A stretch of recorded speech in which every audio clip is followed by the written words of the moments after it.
Bab 966. Jaminan ganda Kirana. Gugum Clark telah memilih beberapa master. Ada 6 master Tangbon. Semuanya adalah ahli senjata tersembunyi. Juga 18 master dari keluarga Clark. Memblokir semua jalan. Mencegah kemungkinan Nathan untuk melarikan diri. Selain itu, dia akan membawa seluruh keluarga Clark untuk menonton pertempuran di luar. Untuk mencegah kemungkinan terjadi situasi lain. Nathan. Bahkan Dewa Perang Kunlun mengatakan kamu sangat kuat. Aku Gugum Clark. Ingin melihat seberapa kuat kamu malam ini. Gugum Clark sangat menantikannya. Di sisi lain, Nathan membawa pulang semua hadiah itu. Ginseng darah ini sangat membantu ibunya saat ini. Benar-benar barang yang paling dia butuhkan. Dalam 2 hari terakhir, dia juga mengutus orang mencari obat herbal yang bagus untuk mengobati ibunya. Tanpa diduga, ada orang memberikan ginseng darah. Jika ginseng darah ini digunakan dengan baik, beberapa penyakit yang membandel dapat dihilangkan. Juga dapat memperkuat stamina dan memulihkan tubuh ibu. Bahkan memperpanjang umurnya. Sedikit berlebihan. Juga memiliki efek menghambat penuaan kulit wajah. Khasiat untuk kecantikan pasti tidak kalah bagus. Singkatnya, ginseng darah ini datang tepat waktu. Setelah Nathan bertanya kepada Teron Kuiper, dia langsung menggunakan ginseng darah ini untuk Claudia. Melihat Kirana pulang, Nathan memberikan sepotong batu giok nefrit padanya. Ada orang memberimu hadiah. Kita bertiga masing-masing mendapatkannya, kata Nathan. Terima kasih. Kirana tidak tahu banyak tentang batu giok. Jadi dia menganggapnya sebagai batu giok biasa dan menerimanya. Tapi dia tidak tahu.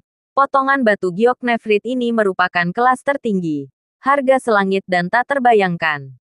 Bagaimanapun, itu adalah giok nefrit yang diberikan oleh keluarga Sultan Clark Nogares. Pasti bukan dari jenis biasa. Orang yang mengerti giok jika melihatnya akan ternganga. Nanti, Kirana akan tahu betapa berharganya batu giok ini. Oh iya, bukannya kamu bilang ada urusan? Nathan ingat apa yang dikatakan Kirana tadi pagi. Iya, kita ke kamar dulu. Kirana menarik Nathan ke kamar tidur. Menyelinap diam-diam. Membuat Nathan menjadi sangat penasaran. Kamu seharusnya sudah tahu aku menerima proyek 100 triliun bukan? Kirana bertanya. Tahu. Mana mungkin Nathan tidak tahu. Itu adalah perusahaannya. Kamu adalah nyonya bos. Bisa ambil proyek sesuka hati.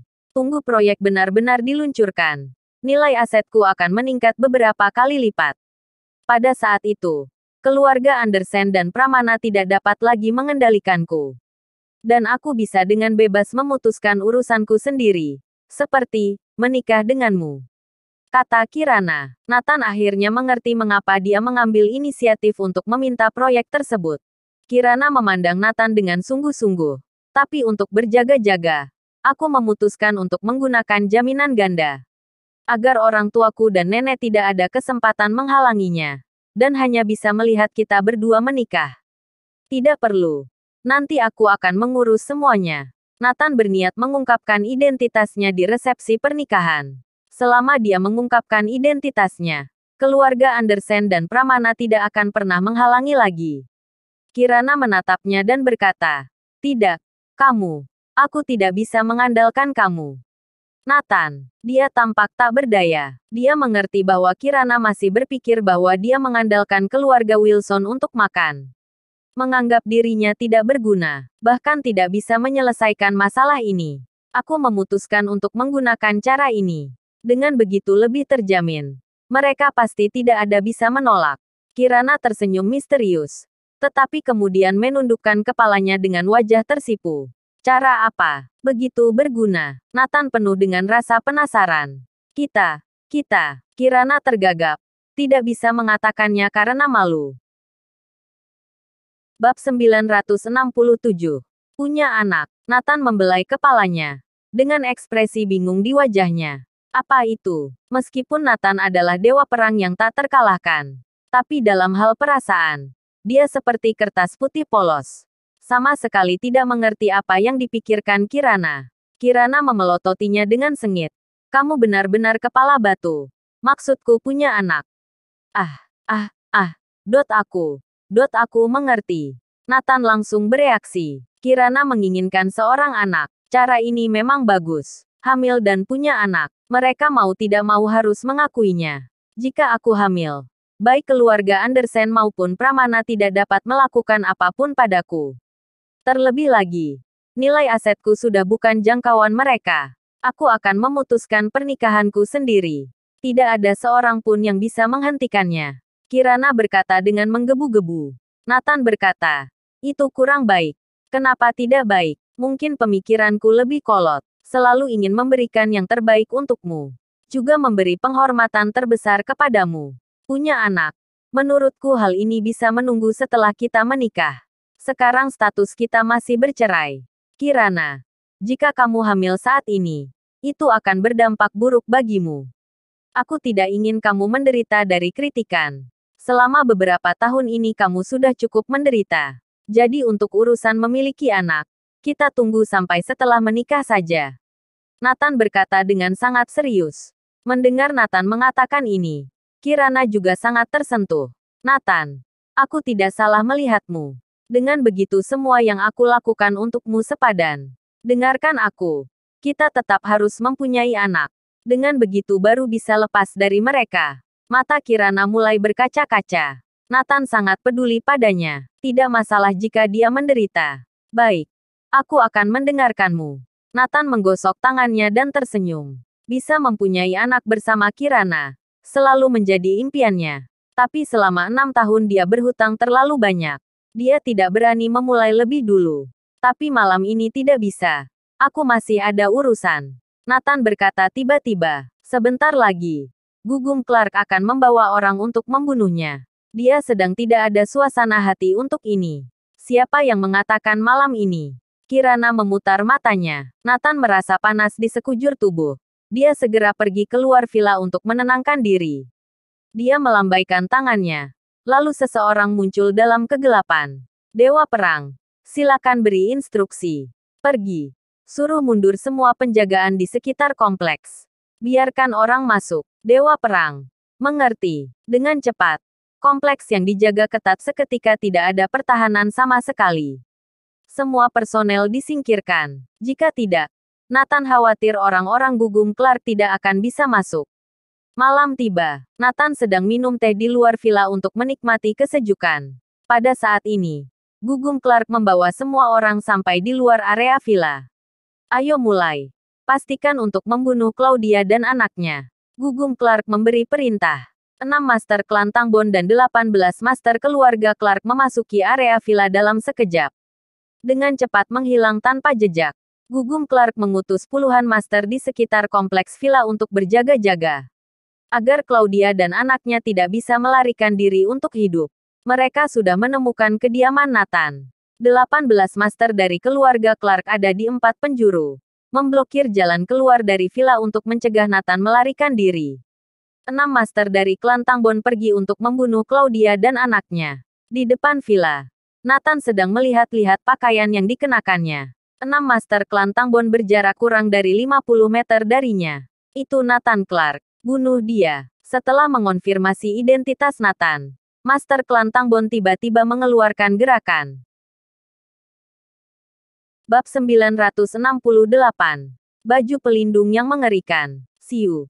Siu. Siu. Tiba-tiba, ada suara yang menakutkan yang memecahkan keheningan di udara. Satu demi satu senjata tersembunyi melintasi gelombang putih di udara untuk membunuh Nathan.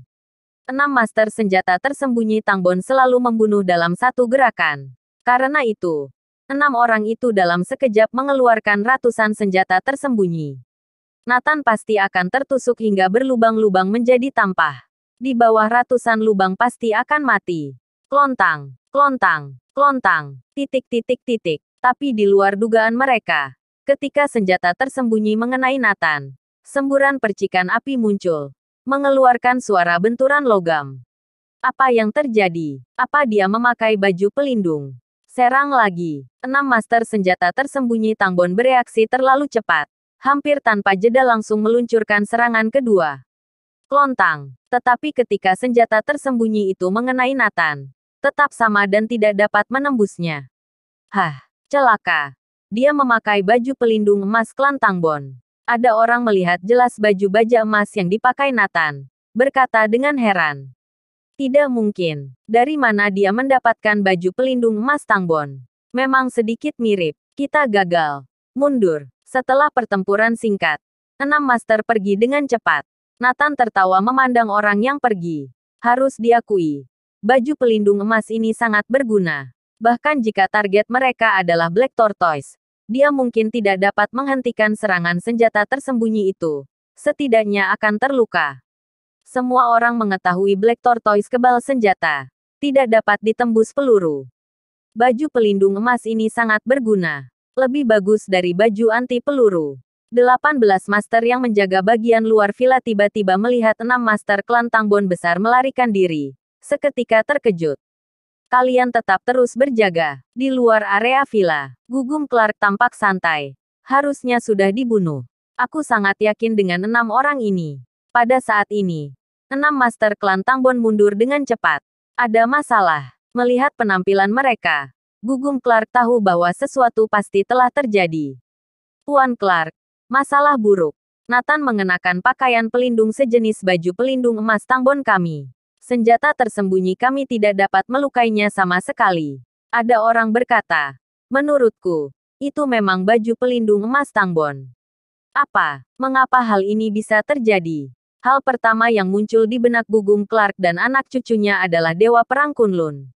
Di siang hari, mereka memberi Dewa Perang Kunlun baju pelindung emas. Tapi mereka tidak berpikir Nathan dan Dewa Perang Kunlun berhubungan. Satunya adalah Dewa Perang Pelindung Negara Neslandia. Yang satunya adalah anak jalang keluarga Clark. Keduanya tidak bisa dibandingkan. Jadi mereka tidak berpikir ke sana. Hanya bisa mengatakan bahwa Nathan secara kebetulan memiliki baju pelindung juga. Orang selalu takut berpikir hal yang mereka takuti. Selalu merasa hal seperti ini tidak nyata.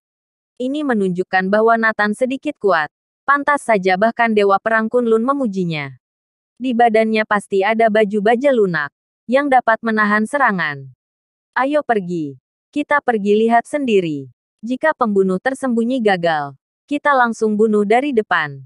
Aku ingin lihat bagaimana dia menghadangnya. Setelah itu, Gugum Clark memimpin para master berjalan ke arah villa. Bersama dengan 18 master yang menjaga di sekitar, untuk mengepung villa. Di pintu villa, Nathan masih duduk. Tepat pada saat ini, dalam kegelapan bermunculan sosok-sosok bayangan. Pasukan Gugum Clark datang. Nathan mati saja. Mulai hari ini, kamu akan mati tanpa ada tempat untuk dikuburkan. Gugum Clark memberi perintah. 18 master beraksi serempak. Bersambung.